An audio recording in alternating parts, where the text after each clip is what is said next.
See, the way the question is asked and also the way normally it's addressed is, people think there is something called as negative thought and positive thought. They want to remove the negative thoughts and have only positive thoughts. For such people, I would ask them to just experiment for 10-15 seconds. Let them forcefully remove one thought from their mind. For example, next 10 seconds, just don't think of a monkey. Try not to think of a monkey for next 10 seconds. You will see you will be full of monkeys. So what I'm saying is, this is the nature of your mind, because in this mind, all the three pedals are throttle. There is no brake, there is no clutch. Whatever you touch, it will only go faster. In this kind of mind, people have been taught from moral teachers and religious teachers, do not think about bad things. Well, since then it's been a full-time job. So there is no way you can handle the mind like this. This doesn't need any great enlightenment. If you spend 2 minutes with your eyes closed, you will realize you cannot do anything forcefully with this mind. So, I want to remove negative thoughts. Do not ever go in this direction, because what you want to remove will become your quality. Always you will be on it. So what should I do?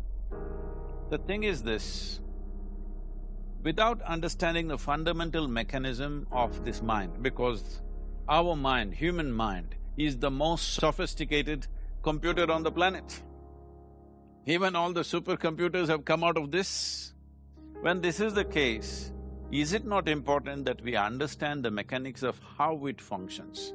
One simplistic aspect of how it functions is, there are no subtractions and divisions in our mind. There is only addition and multiplication. If you try to do something with it, it will say one more. If you try hard, it will multiply into many more. In this mind, you don't try to identify what is positive, what is negative and try to remove it.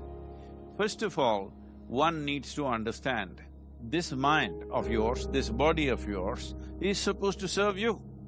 The life that you are is important. Body and mind are vehicles that must serve us.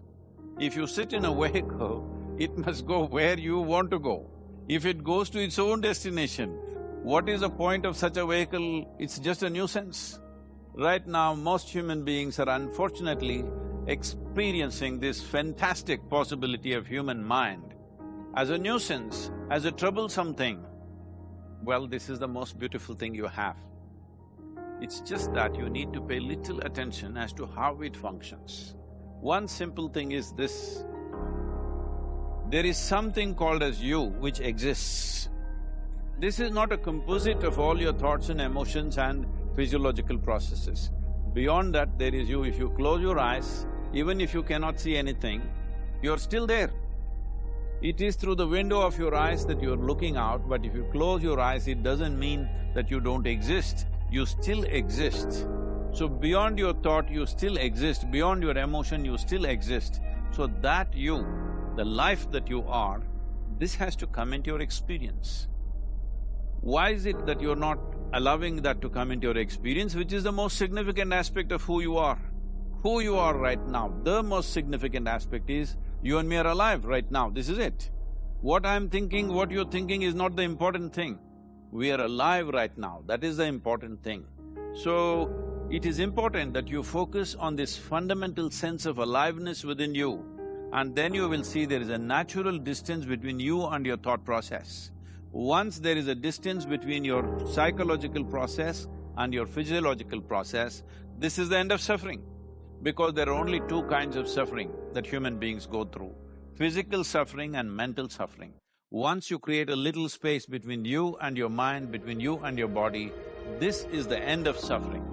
This is something every human being has to experience and know, otherwise thinking I will just remove negative thoughts and I will have positive thoughts, all the best, it's not going to work 100%, it's not going to work, because nobody can remove it, they can avoid it for some time. So when negative thoughts come, you say Ram Ram, Shiva Shiva, whatever you want, but this is just avoiding, it's not gone. The moment you stop that, it will pop back with great force, otherwise it'll come back in your dreams. So it's very important First of all, you need to understand your anger, your resentment, your fear, your anxieties, the negativity that you generate.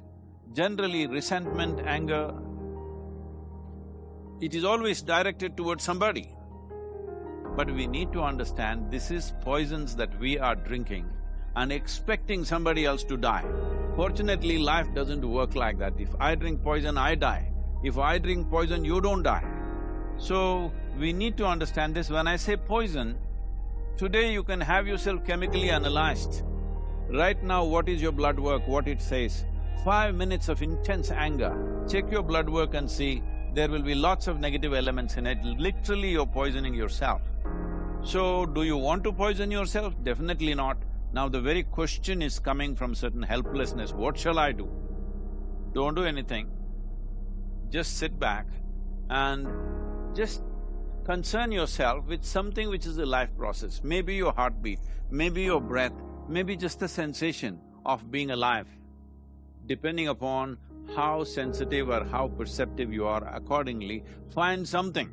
It could be a sensation in the body, it could be breath, it could be heartbeat, it could be anything, something which indicates life to you. Just pay attention to that for some time. Slowly you will see there is a distinction between what is you and what you have gathered, which includes both your physiological and psychological possibility or mess, whatever you made out of it.